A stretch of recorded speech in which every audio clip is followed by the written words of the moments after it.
आपको बड़ी अच्छी लगी तो उस समय मन में ये आया कि मेरे लिए हो या मेरों के लिए हो। ध्यान देना, मेरे लिए हो मैं या फिर मेरों के लिए हो, तो समझ लेना कि भी भक्ति से करोड़ों कोस दूर खड़े हैं। और जब चित्त में आए कि हाँ ये गोविंद को पहरा दूं, ऐसे गोविंद को सजा लो। अरे महाराज एक गोविंद स्वामी जी हुए हैं।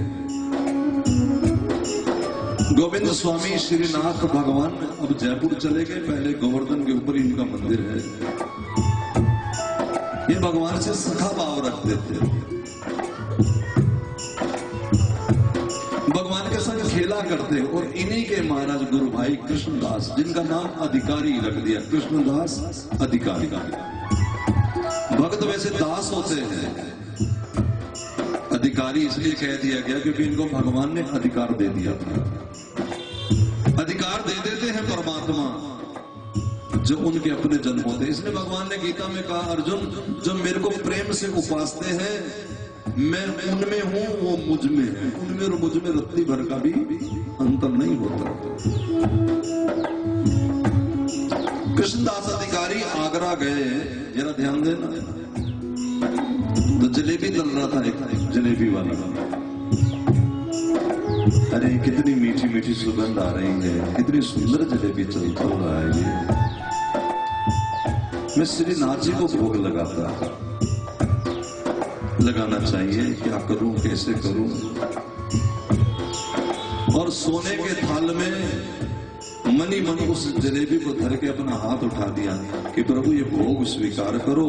और उधर गोसाई जी ने जैसे ही महाराज 56 भोग रखा, पर्दा उठाया तो देख के हैरान हो गए, क्योंकि बाहर की चीज बनी हुई नाथ जी को भोग नहीं लगती थी, भीतर रसोई की चीज बनी भोग लगती। आज रसोई में जलेबी बनी ही नहीं थी, लेकिन ठाकुर जी की थाल में तो जलेबी धरी थी महाराज। जब कृष्णदास आए, अब जरा ध्यान देना, भक्ति का पुट बताने लगा हूं। ये तो हो गया, ये तो भगवान का चमत्कार है, ये तो भगवान की मर्जी है कि उन्होंने वस्तु स्वीकार कर ली। क्यों स्वीकार कर ली, क्यों अधिकार दे दिया, उसके पीछे कारण ये कि जब कृष्णदास आए तो गुरु जी ने सारी बात बताई कि आज तो कमाल हो गया भैया, मैंने पर्दा हटाया, न जाने किस भक्त ने कहां जलेबी का भोग लगाया है कि प्रभु ने उसकी जलेबी अपनी थाली में दिला ली।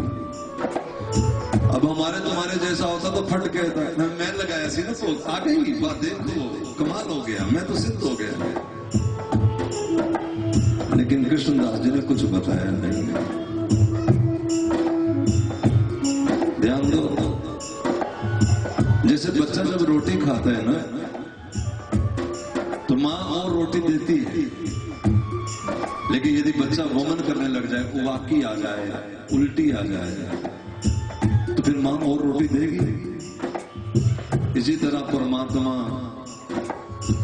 हमें सुंदर सुंदर अनुभव देगा, जब उन अनुभवों की उल्टी करने लग जाए हम, तो फिर वो भी रोक लेगा कि ना इसको तो पचती नहीं भाई, ऐसे भोजन कर दे। ये कृष्णदास जी तो महाराज अजीब है, क्योंकि भक्त अजीब ही होते हैं। जो शाम के करीब होते हैं, दुनिया वाले ने पागल कहते, पागल। अब देखो, एक बार शहर में गए भंडारे का सामान लेने, सुंदर कानों में संगीत पड़ा, बड़ा सुंदर संगीत है, सोचा किधर से आवाज आई, तो चल पड़े उस तरफ। उस तरफ जाते जाते सीढ़ियां चढ़ गए, छत पे पहुंचे, पता लगा ये तो किसी नगर वधू यानी किसी वैश्या का वो घर था। बड़ा सुंदर नाच रही थी वो। सोचा कि ये क्यों ना श्रीनाथ जी एक बार देखे, वो तो संगीत प्रेमी है। सोनों की मोहरों की थैली भरी थी, जिसके लिए भंडारा लेना था। वो सोनों की मोहर की थैली आके धर दी और कहा कि मुझसे शाम को मिलना मेरे इस कक्ष में आ गया। उधर वैश्या ने सोचा कि देखो, जिसने एक बात के लिए इतनी मोहरें दे दी, मिलन में तो न जाने क्या क्या देते, वो भी पहुंची वहां। कृष्णदास जी बोले कि यदि तुम मेरे सेठ को रिझा दो तो माला माल हो जाओगे, मैं तुम्हें अपने सेठ के पास ले जाना चाहता हूं। वैश्य ने सोचा कि मुनीम ऐसा है पैसे वाला, तो सेठ को न जाने क्या ही होगा, यह संतों पे दृष्टि पड़ जाए जिसके ऊपर। लेके चल दिए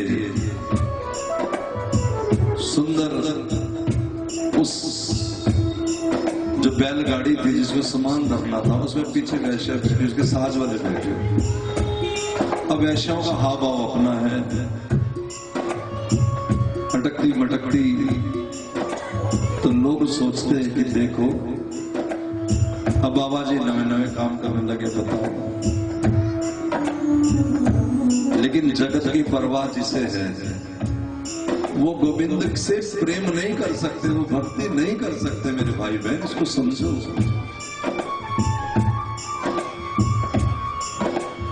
ये भक्ति, मैंने एक दिन पूछा आश्रम में, चलो तुमसे भी पूछ लेते। जब भगवान को भोग लगाते हैं सवेरे दोपहर शाम, जब भी लगाते हो, लगाते हो कि नहीं लगाते? बोलो, हैं? लगाते। तो बोलो, उस समय भोग लगाते समय पहले चख के देखते हो कि गर्म है कि ठंडा, नमकीन ठीक बना के, नमक ज्यादा के कम, मिर्च ज्यादा के कम? बोलो बोलो, क्यों नहीं देखते? इसलिए नहीं देखते कि पाप लग जाएगा, यानी अपना डर है कि हाय मुझे पाप लग जाएगा, मैं नरक चला जाऊंगा। लेकिन भक्त ऐसा नहीं होता। शबरी तो देखती है चक्के कि झूठा है, खट्टा है, ये मीठा है, फिर खिलाती है भगवान को। लेकिन ये विचार उठेगा तब जब मन एकदम पवित्र होगा। ये बात बनेगी तब जब वासनाओं से मन खाली होगा, जगत की वासनाएं हो। मैं पूछता हूं माला जपने वालों से, क्या तुम्हें याद भी है कि माला क्यों जपते हैं? मैं पूछता हूं सत्संग सुनने वालों से, गुरुजनों के साथ रहने वालों से, क्या तुम्हें पता भी है कि गुरु से नाता क्यों जोड़ा था? मेरा अनुभव तो ये कहता है, मुझे बहुत दिन हो गए रहते रहते लोगों के बीच में।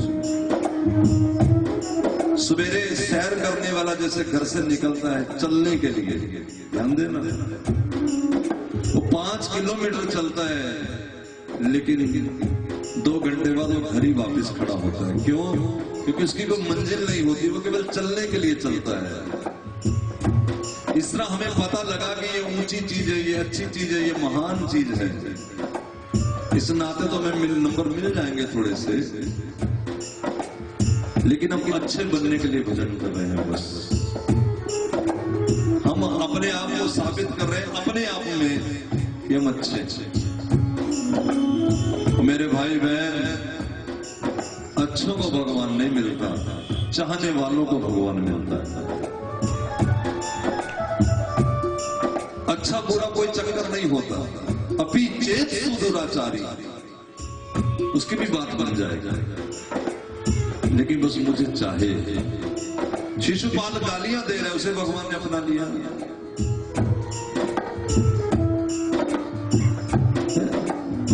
लेकिन भगवान को, भगवान से बात कर रहा सीधा, उसे कोई मतलब नहीं लोग क्या कहेंगे। गोपियां काम भाव से परमात्मा को चाहती है, उन्हें कोई मतलब नहीं कोई क्या कहेगा। आधी रात को चल पड़ी, उन्हें कोई डर नहीं कि क्या होगा मेरा, क्या नहीं होगा, है ना, है ना। तो नावा जी अपने गुरु की मानसी सेवा करते हुए देख रहे थे मन ही मन, और पंखा कर रहे थे। और गुरु जी राम जी को, सिया को भोग लगा रहे थे। इतने में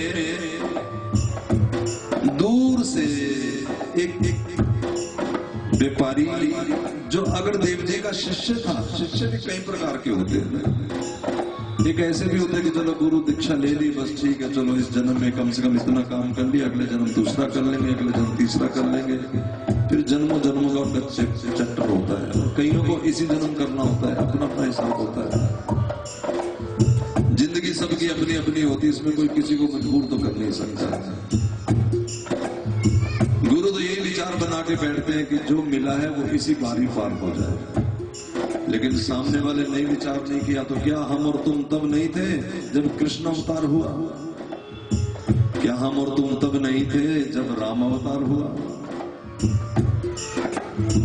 कोई संत कोई भगवंत हमें तार नहीं सकता जब तक हम ना चाहें। और हमारा तो जवाब यही है, मैं की करा, फिर मेरे को नहीं होता तो चलो नहीं होता तो फिर नहीं होता, इसमें क्या कर सकते, जितना चल ली उतने ठीक है, फिर अगले जन्म थोड़ा और चल लेना, अगले जन्म थोड़ा और चल लेना, फिर अगले जन्म पता नहीं क्या मौका बने क्या ना बने, वो फिर देखा जाएगा। कुछ इसी जन्म देख लेते हैं, लगन हरि से लगा बैठे, जो होगा देखा जाएगा, और कुछ अगले जन्म के लिए रख लेते हैं कि चलो देख लेंगे देख लेंगे देख लेंगे। तुमने कौन से जन्म में देखना, तुम विचार जाओ। तो वो जो दूर वाला शिष्य था, उसका जहाज डूबने को आया, तो अब किसको पुकारेगा? गुरु जी को पुकारेगा, हे गुरुदेव रक्षा करो रक्षा करो। और जब वो वहां से पुकारा मीलों दूर से, ध्यान देना दोनों शिष्य, नाबाजी जो पंखा करे ये भी शिष्य है, और जो नौका में अपने जहाज को डूबने के लिए डर रहा है, मर रहा है, पुकार रहा है, वो भी शिष्य है। वो शिष्य ऐसा है कि आप तो मरेगा, हम तो डूबेंगे सनम, तुमको भी ले डूबेंगे। अपने जहाज के बचाने के चक्कर में जब गुरु जी को पुकारा, तो गुरु जी का जो चिंतन था रामचरणों में टिका हुआ, वो चिंतन उनका हिल गया। लेकिन ये जो पास खड़ा है, उसने सोचा कि गुरु जी के मानसिक चिंतन में ये व्यवधान हो रहा है, सो पंखा करते करते थोड़ा पंखा तेज से कर दिया और आवाज लगाई, आप सेवा कीजिए, जहाज किनारे लग गया है। समझ रहे हो? गुरु जी की मानसिक सेवा को नाबा दर्शन कर रहे हैं। यह है संतों का मिलन, यह है गुरु से मिलन। गुरु के मन में क्या चल रहा है, इस बात का शिष्य को पता होना चाहिए। तभी तो भीतर जब राधा माधव की लीलाएं चलेगी तो उसको पता लगेगा। लेकिन पहले कहने से मान लेना, इशारे से मान लेना, फिर दिल की बात मान लेना, इस तरह चलना पड़ेगा ना। सदपुत्र सद शिष्य वो जो बिना कहे चित्त की बात समझ जाए। साधारण हो, नारी के बारे में भी यही है। उत्तम पतिव्रता नारी हो जो बिना कहे ही जिए की बात समझ जाए। सिया पिया की जानन हारी, मुद्रिका उतार के दे दी जब केवट को देनी थी।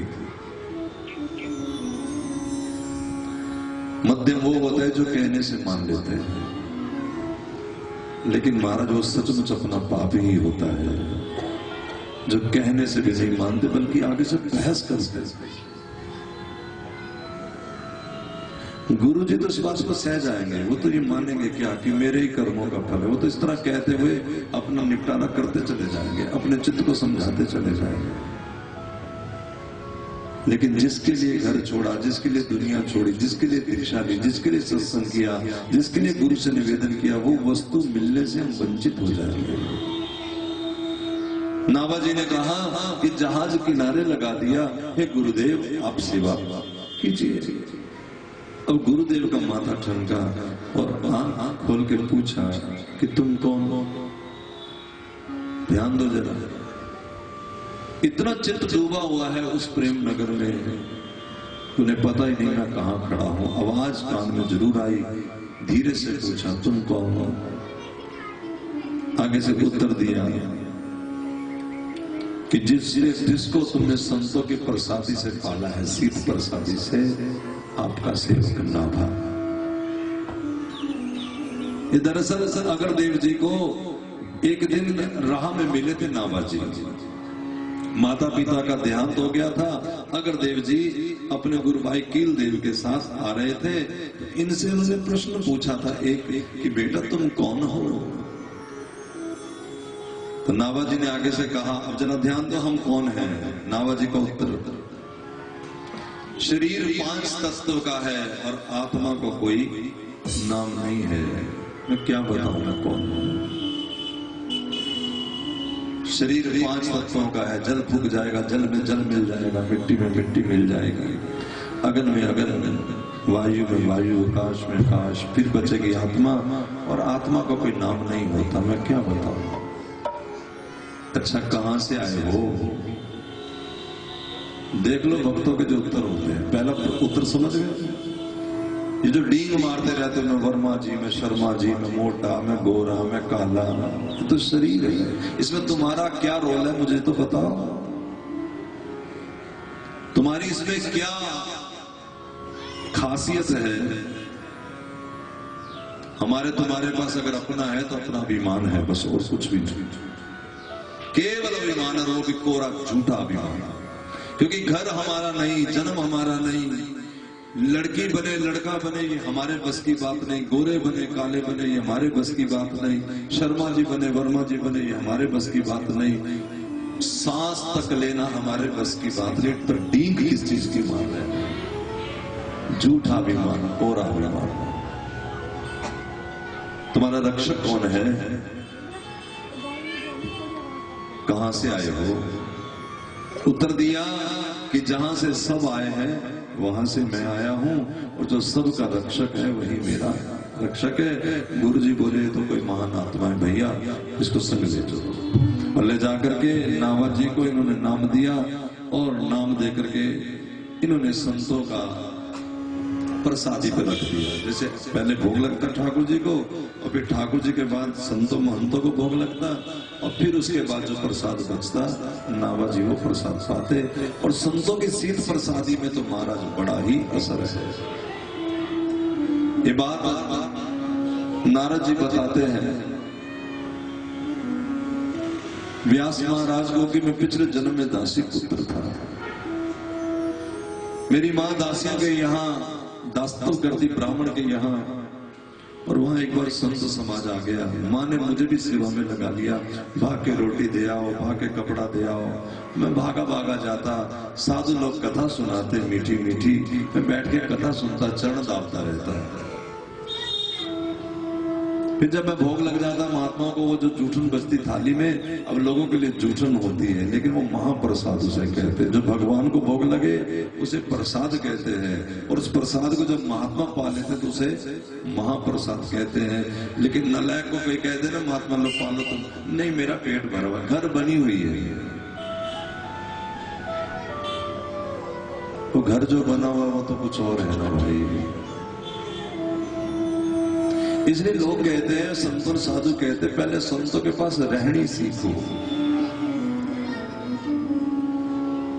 हमें कुछ पता नहीं, बात करने का सलीका नहीं, पूछने का ढंग नहीं। कृपा कर दे कि नहीं कर दे? What is this message? ये कृपा ले रहे हो कि लूट रहे हो? कोई ऐसा कोई देगा?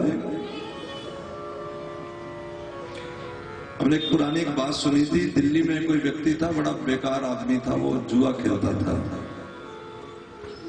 उसको किसी ने कह दिया कि महात्माओं को सत्य का नंबर पता होता है, कोई जुआ का लॉटरी का नंबर पता होता है। किसी ने कह दिया, बहका दिया। तो महात्मा को पकड़ लाया, अपने घर में ताले बंद कर दिया कि मुझे नंबर बता। महात्मा ने कहा कि अरे हमें नंबर नहीं पता, ये सब हमारा काम नहीं। लेकिन वो तो महाराज पीटे उसको डंडे से। एक दिन महात्मा ने फिर तीसरा चौथा रोज हो गया तो सोचा कि पीटेगा, सो कह दिया कि जा एक ही बार बताऊंगा, दूसरी बार नहीं। कोई नंबर बता दिया तो उसने सब बेच बट के उस नंबर पर लगा दिया, लेकिन नंबर खाली चला गया। उसने आगे कहा कि क्या किया था तूने मेरे साथ, क्या किया? छोड़ दिया महात्मा को। ये कोई लूट की चीज थोड़ा, ये तो मौज की बात है। आई मौज फकीर की, दिया झोपड़ा खूब, तो जब मर्जी में आएगी तो कुछ भी कर देगा। जबरन की चीज है क्या? और फिर मैं पहले भी कह चुका कि महात्मा हर समय अपने उस मौज में नहीं होता, वो तो लहर की बात है। गुरु जी ने कहा कि नाबाजी देखो, शिष्य को भी जी कह के बुलाया, क्योंकि आज उसको पता लगे कि ये मैं एक हो गए, जो मेरे भीतर की बात जान गया है, जो मुझे समझ गया है, अब इसमें मुझ में क्या अंतर रह गया है। भक्ति भगत भगवंत गुरु चतुर नाम बपू एक चार, तो एक ही तो हो गए गुरु चेला, उसके अंदर चल रहा है जो, उसे बाहर दिख रहा है। तुम भक्तों की कथा लिखो। नाभाजी ने कहा कि गुरुजी अगर राम कृष्ण का चरित्र कहोगे तो मैं लिखूंगा, लेकिन भक्तों की गांठ बड़ी महाराज मुश्किल, जिसे भगवान के सिवा कोई नहीं समझ सकता। लोग कहते गुरु को नाम जानकर, जिस दिन संत को समझ आओगे समझ लेना कि तुम संत हो गए। या यूं कह लो कि संत हुए बिना संत को नहीं समझ सकते। तुम्हारी भाषा में भी बाप बने बिना बाप का दर्द नहीं समझ सकते, संत बने बिना संत को कैसे समझ सकते। आज्ञा करी तो नाभाजी ने कहा कि प्रभु ये बड़ा मुश्किल होगा। अग्रदेव जी ने कहा कि जिसने तेरे को मेरे मन की चीज दिखाई है, चिंता न कर, वही तेरे से लिख पाएंगे। और महाराज ऐसा संतों का कहना है प्रियदास जी का कि नाभाजी के सामने हर भक्त ने प्रकट होकर के अपनी लीला का बखान किया है। ऐसे ऐसे मुझे भगवान मिले, ऐसे ऐसे मेरे साथ बात हुई। और फिर नाभाजी ने 100 साल के बाद, लिखने के 100 साल बाद प्रियदास जी को इसके लिए कहा, मेरे बहुत ज्यादा किसी शरीर में कुछ विकार है इस समय, तो अगली कथा भी जो थोड़ी भक्तमाल है, घंटा एक, आपको गोपाल जी सुनाएंगे। मुझे क्षमा कर दे, मेरे को बहुत भारी समय तकलीफ है, मैं बता नहीं पा रहा हूं, क्षमा कर देंगे ना। और गोपाल जी को मौका ये भगवान ने दिलाया है, गोपाल जी आपको भक्तमाल सुनाएंगे और जरूर सुनाएंगे, बड़ी मजेदार यहाँ सामने बैठ के, और बड़ी सुंदर कथा ये भक्तमाल लुधियाना में सुनाते भी रहे हैं। ऐसा ना समझे कि मैं इसके सुनाने के लिए जा रहा हूँ, मुझे वाकई में बहुत देखूंगा, अगर मैं आ सका तो आरती तक दोबारा वापस लौट के आता हूँ, ठीक है। कोई ऐसा डरने वाली बात भी नहीं है। बोल वृंदावन बिहारी लाल की। मैं आकर के जरूर भक्तमाल का तुम्हें महात्मा भी सुनाऊंगा। मैं 15-20 मिनट के लिए जाऊंगा, कुछ मेडिसिन लेनी है, मुझे परेशानी है। जय जय श्री राम। मेरे आए तक आप बैठे रहेंगे, ठीक है। जय जय श्री राम। जल्दी से